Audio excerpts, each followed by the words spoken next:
हम खुद एक परेशान रही। हेलो फ्रेंड्स, आप लोग का स्वागत है हमारे चैनल अंटिल एग्जाम में। तो हम लोग सेट 4 सॉल्व कर रहे थे, उसमें 4 क्वेश्चन बचे हुए हैं। तो 4 में हम लोग बेस्ट बारंबार तक जो 6 नंबर के क्वेश्चन आते हैं उसको लेके आए हैं। आज आपको बड़े बड़े क्वेश्चन सेट 4 के कराएंगे जो 6 नंबर कम से कम आते हैं। तो ये वीडियो आप लोग की बहुत ज़्यादा इंपॉर्टेंट होने वाला है। वीडियो को एंड तक देखें। अगर वीडियो पसंद है तो प्लीज़ वीडियो को लाइक एंड चैनल को सब्सक्राइब करें। चलिए सवाल को शुरू करते हैं। तो हमसे क्या क्या रहा है, निम्न बारंबारता बंटन की माध्यक ज्ञात कीजिए। ठीक, तो माध्यक ज्ञात करने के लिए कह रहे हैं। माध्यक ज्ञात करने के लिए सर्वप्रथम हमको फॉर्मूला लिखना होगा कि माध्यक ज्ञात कैसे करते हैं। तो माध्यक का फॉर्मूला होता है माध्यक बराबर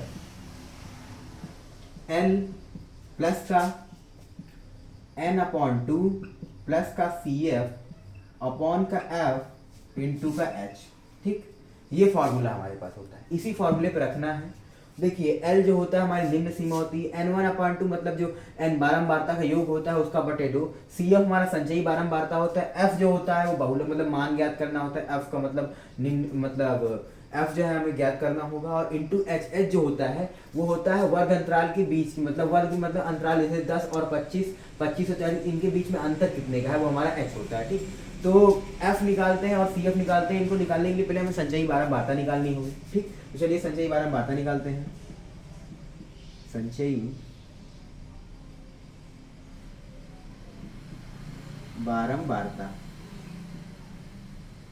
चलिए इसको सर्वप्रथम निकालते हैं। तो इसे कैसे निकालते हैं, देखिए इसका 3 ही होगा।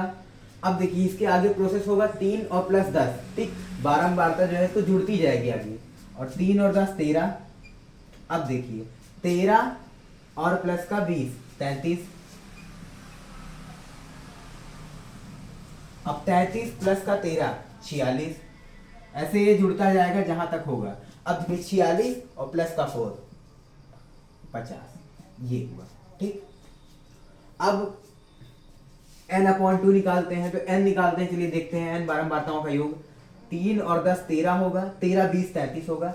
और 33 और 13 46 होगा, 46 और ये हमारा 4 50 होगा। और 50/2 n/2 करना है तो 50/2 हमारा 25 होगा। अब चलिए सूत्र पे रखते हैं। ठीक, अब 25 होगा तो 25 से कम या 25 के सबसे निकटतम जो संख्या है वो हमारा f होगा। ठीक है, 25 के निकटतम संख्या है वही हमारा f होगा। और f के ऊपर वाली ठीक संख्या जो f के ऊपर वर्गंतराल है उसमें से जो छोटे वाला वर्गंतराल है मतलब जो छोटी संख्या है वर्गंतराल का वही हमारा l का मान होगा। ठीक है, तो अब देखिए 25 के आसपास सबसे निकटतम कौन सी है, 20 है हमारे पास।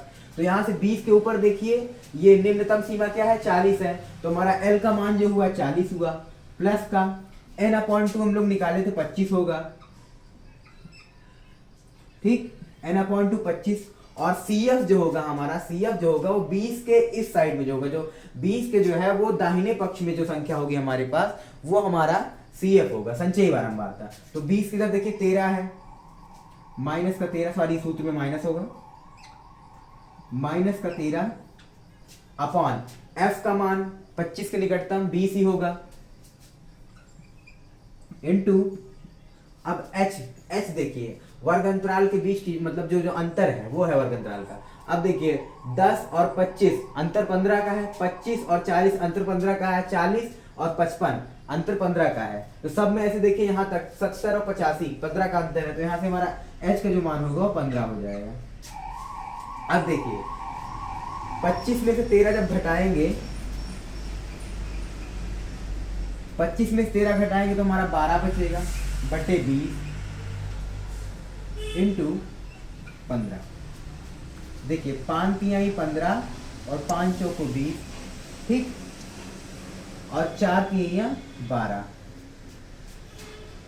अब देखिए 40 प्लस का 3 गुणे 3 9 हो जाएगा हमारा। यहां से हमारा जो माध्य बराबर होगा, माध्यक बराबर 40 प्लस का 3 इंटू 3, यही तो हमारा बचा है यहां पर कटने के बाद। तो यहां से माध्यक बराबर हमारा 40, यहां पर प्लस है तो माध्यक बराबर हमारा 40। और देखिए 3 गुणे 3 करेंगे तो 9 होगा, प्लस का 9। तो यहां से हमारे माध्यक बराबर 40 और प्लस 9 करेंगे तो 49। यही हमारा उत्तर होगा। तो हेलो फ्रेंड्स, अगला सवाल हमारे पास दिया गया है 23 नंबर का सवाल। 23 का हम एक करा चुके हैं, 6 नंबर का बड़ा वाला दीर्घोत्तरीय सब सवाल आते हैं, उसका अथवा वाला कराएंगे आज। आप इसको आप अनसॉल्व सेट में भी देख सकते हैं, ये बड़े बड़े क्वेश्चन आते हैं, 6 नंबर आपको कम से कम देंगे। तो ये क्वेश्चन आपके लिए बहुत ज़्यादा इंपॉर्टेंट हो जाता है, इसको जरूर से देखें। और चलिए इनको शुरू करते हैं क्वेश्चन को। तो हमसे क्या क्या रहा है क्वेश्चन, पहले उसको अच्छे से पढ़ते हैं, समझते हैं, फिर सॉल्व करते हैं। हमसे क्या कह रहा है, 2 अंकों से बनी संख्या, ठीक, एवं उनके अंकों को पलटने से बनी संख्या का योग 66 है, ठीक। यदि संख्या के अंकों का अंतर 2 है तो संख्या क्या बताओ, ठीक।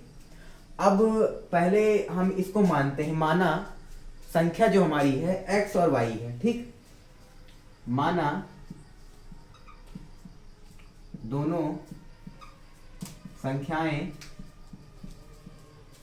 x व y है, ठीक। ये हुआ। अब प्रश्नानुसार देखने क्या हो रहा है, प्रश्नानुसार। तो प्रश्न हमसे क्या कह रहा है, 2 अंकों से बनी संख्या, 2 अंकों से बनी मतलब 10, मतलब 2 अंकों से बनी संख्या, 2 अंकों से बनी संख्या क्या होती है, 10 गुणे दहाई का अंक प्लस इकाई का अंक, ठीक है। 2 अंकों से बनी संख्या यानी 10x प्लस का y, ठीक। दहाई की संख्या हमारी x है और इकाई की संख्या y है। फिर उनके अंकों को पलटने से बनी संख्या, ठीक। उनके अंकों को पलटने मतलब कि x के स्थान पर y हो जाएगा, y के स्थान पर x हो जाएगा, क्योंकि पलटने कह रहा है, उलट पलट कह रहा है, मतलब a के स्थान पर b, b के स्थान पर a। वैसे ही जहां पर y है वहां पर x रख देंगे और जहां पर x है वहां पर y रख देंगे। तो उनका योग कह रहा है, तो योग के लिए सर्वप्रथम प्लस का चिन्ह लगाएंगे, ठीक। उनके अंकों को पलटने का यानी 10, अब यहाँ पर x है तो यहाँ पर y रख देंगे, और प्लस का यहाँ पर देखिए y है तो इस जगह x रख देंगे। क्या कह रहा है, कितना आ रहा है, इन दोनों का योग 66 आ रहा है, तो बराबर 66, ठीक। अब इसको हल करते हैं, देखिए 10x और प्लस में x ये भी है तो 11x, प्लस का y और ये 10y जुड़ जाएगा तो 11y बराबर 66। अब देखिए 11 दोनों में कॉमन है तो 11 को कॉमन लेंगे, बाहर निकाल लेंगे तो 11, यहां से x प्लस वाई बराबर 66। अब देखिए इस साइड 11 जो है वो गुणा में है, ठीक। अब इस साइड पर छांतर करेंगे तो चिन्ह परिवर्तित होगा, गुणा में है तो भाग में हो जाएगा। तो यहां से x प्लस वाई बराबर हमारा 66/11 निकला। अब देखिए 6 बार में कट जाएगा, 11 छक्का 66, तो x प्लस का y बराबर 6। ये हमारा समीकरण 1 हो गया। आप प्रश्न को अच्छे से पढ़ेंगे तो द्विघात समीकरण और प्रश्न जो होते हैं बड़े आसानी से सॉल्व हो जाते हैं। प्रश्न को अच्छे से पढ़ना चाहिए। अब देखिए ये हमारे पास एक समीकरण निकला, यहां तक हम बात कर चुके हैं प्रश्न की, ठीक। अब इसके आगे देखेंगे, यदि संख्या के अंकों का अंतर, अब यहां 2 अंकों की संख्या नहीं पूछ रहा है, संख्या जो हम माने, संख्या क्या माने, दोनों संख्या x y, इनका जो अंतर है 2 है तो संख्या ज्ञात कीजिए। तो अब देखिए यहां पर हिंदी में लिखेंगे दूसरी शर्तानुसार।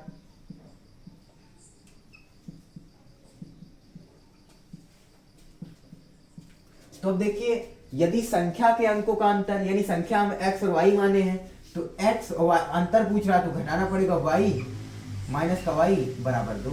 अब ये हमारा समीकरण 2 हो गया। अब समीकरण 1 और 2 दोनों को सॉल्व करेंगे। अब चाहे विलोपन विधि सॉल्व कीजिए, प्रतिस्थापन विधि सॉल्व कीजिए, आपका मान आ जाएगा। तो समीकरण 1 पहले लिखते हैं। समीकरण 1 क्या है, x प्लस का y बराबर 6x माइनस का y बराबर 2।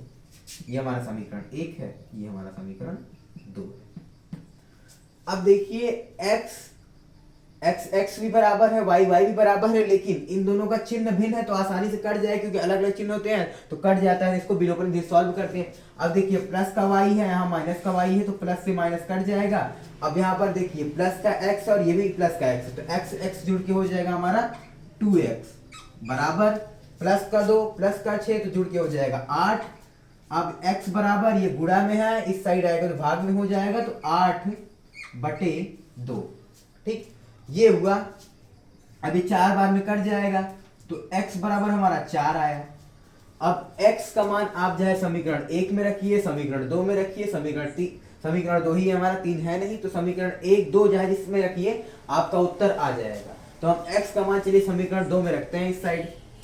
तो समीकरण 2 हमारे पास क्या है, x माइनस वाई बराबर 2, x का मान 4 है, माइनस वाई बराबर 2। अब देखिए माइनस वाई, अब इधर 4 प्लस में है, इस साइड आएगा तो माइनस में हो जाएगा, बराबर 2 माइनस का 4। अब माइनस का वाई, अब देखिए 2 में से तो 4 घटेगा नहीं, तो 4 में से 2 घटाएंगे, चिन्ह बड़े वाले का लगाएंगे, तो माइनस का 2। अब देखिए इधर भी माइनस, इधर भी माइनस, माइनस से माइनस कट जाएगा, y बराबर 2। अब हमको पता है दो अंकों की संख्या क्या होती है, 10 गुणे हमारा होता है दहाई का अंक और प्लस का इकाई का अंक। तो 10 गुणे दहाई का अंक हम लोग x माने थे, इंटू x प्लस का y। अब देखिए 10 गुणे x का मान हम लोगों ने कितना निकाला था, 4, और प्लस का 2y का मान निकाले, ये उस साइड देखिए। अब 10 चौका 40 प्लस का 2, ये हमारा 42 हो जाएगा, और यही हमारा उत्तर होगा कि दोनों संख्याओं जो होंगी वो 42 होंगी। हेलो फ्रेंड्स, तो अगला क्वेश्चन 24 नंबर का सवाल है, और इसके बाद केवल 2 सवाल इस सेट में बचे हुए हैं, दोनों ही बड़े बड़े सवाल हैं। तो प्लीज़ इस सवाल को आप मिस मत कीजिएगा, 6 नंबर के सवाल हैं, तो बहुत ज़्यादा इंपॉर्टेंट है। चलिए सवाल को शुरू करते हैं। तो सवाल हमारी ऊंचाई और दूरी चैप्टर से है। क्या है, 60 मीटर ऊंचे किसी भवन के शिखर से एक मीनार के शिखर व पात का और्मन कोण क्रमशः 30 और 60 है, तो मीनार की ऊंचाई जाती है। ठीक, देखिए माना हमारे पास ए बी एक भवन है, ठीक है, जिसकी ऊंचाई 60 मीटर है। अब यहाँ से हमारा डीसी जो एक मीनार है, इसके शिखर का और्मन कोण 30 अंश है और इसके पाद का और्मन कोण 60 अंश है। तो हमसे इस मीनार की ऊंचाई पूछ रहा है। ठीक, अब जब इस मीनार की ऊंचाई हमसे पूछ रहा है, तो मान लीजिए पूरा मीनार हमारे पास h हो गया। जब ये पूरा h हो गया, तो अगर हम e ये जो है, इसको जहां पर ये सामने मिल रहा है, इसको अगर हम e मानते हैं, तो ed जो हमारा होगा h माइनस 60 ही तो होगा, क्योंकि ये 60 है, तो एकांतर कोण के नियम से ये भी 60 होगा। जब ये 60 है तो पूरे को h माने हैं, तो ये वाला मान, तो समांतर की वजह से ये भी 60 होगा। अब ये जब 60 है तो ये हमारा h माइनस 60 तो होगा। तो अब जहाँ आप पहले त्रिभुज हमारे पास 2 मिला, एक 60 अंश वाला मिला, एक 30 अंश वाला मिला। तो चाहे आप tan 60 लगाइए चाहे tan 30 लगाइए, दोनों में रखेंगे तो मान आ जाएगा। तो पहले हम लोग इस वाले त्रिभुज को लेते हैं। क्या लेते हैं, त्रिभुज हम लोग लेते हैं ए बी सी में। ठीक, ए बी सी में tan 60 लगाते हैं।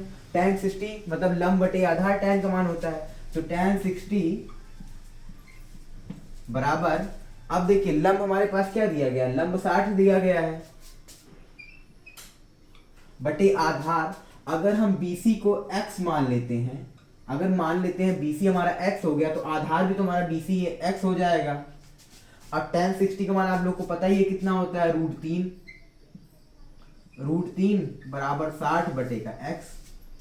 अब तिर्यक गुणा कर देते हैं, इसके नीचे 1 मान लेते हैं, कुछ नहीं होता तो। अब 60 से 1 में गुणा करेंगे तो 60 ही आएगा, इसमें से गुणा करेंगे √3 में x से, तो ये √3x हो जाएगा, √3x, और बराबर हमारा कितना हो गया, 60। अब x बराबर हमारा क्या निकला, 60 अपॉन √3। अब इसका परमेयीकरण कर लेते हैं। परमेयीकरण का क्या होता है, जो हर होता है उससे ऊपर नीचे गुणा कर देते हैं। ठीक, तो √3 से ऊपर नीचे गुणा कर देंगे। अब देखिए x, अब √3 इंटू √3 हमारा 3 हो जाएगा, और जब 60 से गुणा करेंगे 60 √3 अपॉन का 3, ये हुआ। अब देखिए 20 3 या 60, 20 बार में कट जाएगा, तो यहाँ से हमारा x का मान जो निकला है वो निकला है 20√3। अब देखिए जब ये हमारा x का मान 20√3 आया है, तो ये भी हमारा 20√3 होगा। किस नियम से होगा, समांतर कोण के नियम, जिस नियम से 60 से ये 60 हुआ था, उसी नियम से ये अगर x का मान जो होगा वही हमारा, ये जो BC का मान होगा वही हमारा AE का मान होगा समांतर कोण से। तो हम x का मान जो माने हैं BC वो 20√3 निकला है, तो ये हमारा 20√3 होगा। अब इसमें हम लोग tan 30 लगाते हैं। किसमें लगाते हैं, त्रिभुज AED में। ठीक, AED में tan 30 लगाते हैं, tan 30 अंश बराबर, tan का मान पता ही क्या होता है, लंब बटे आधार, और लंब हमारे पास क्या दिया गया है, लंब जो यहाँ पर हमारा है h माइनस 60 है, ठीक। लंब हमारे पास h माइनस 60 अपॉन आधार क्या दिया गया है, आधार 20√3 हम लोग निकालेंगे, x का मान 20√3। अब यहाँ पर tan 60 का मान क्या होता है, 1/√3 is equal to h minus 60 upon 20√3। अब देखिए √3 इधर है, √3 इधर है, √3 से √3 कट जाएगा, 1 बराबर h माइनस 60 अपॉन 20। अब ये देखिए इसके नीचे 1 मान लेंगे, अब इसके नीचे जब 1 मान लिए तो ये हमारा क्या निकला, h माइनस 60 बराबर 20, h माइनस 60 बराबर 20। अब देखिए h बराबर यहां से क्या होगा, इसका पक्षांतर करेंगे तो माइनस का 60 है, इस साइड है तो प्लस का 60 हो जाएगा, 20 प्लस का 60, यहां से h बराबर हमारा 80 मीटर निकला, 80 मीटर। और हम h किसको माने हैं, मीनार को ही तो हम h माने हैं, डीसी जो हमारा मीनार है उसी को h माने हैं, उसकी कुल टोटल ऊंचाई। और हमसे क्वेश्चन में क्या कह रहा है, मीनार की ऊंचाई ज्ञात कीजिए, मीनार को हम h माने हैं और h का मान हमारे पास आ गया 80, तो ये हमारा उत्तर हो जाएगा। आई होप वीडियो आप लोग को पसंद आई। अगर वीडियो पसंद है तो प्लीज़ वीडियो को लाइक एंड चैनल को सब्सक्राइब करें। एक में वीडियो बनाने में बहुत ज़्यादा मेहनत लगती है, तो प्लीज़ अपना छोटा भाई समझ के वीडियो को लाइक एंड चैनल को सब्सक्राइब कर दें। धन्यवाद।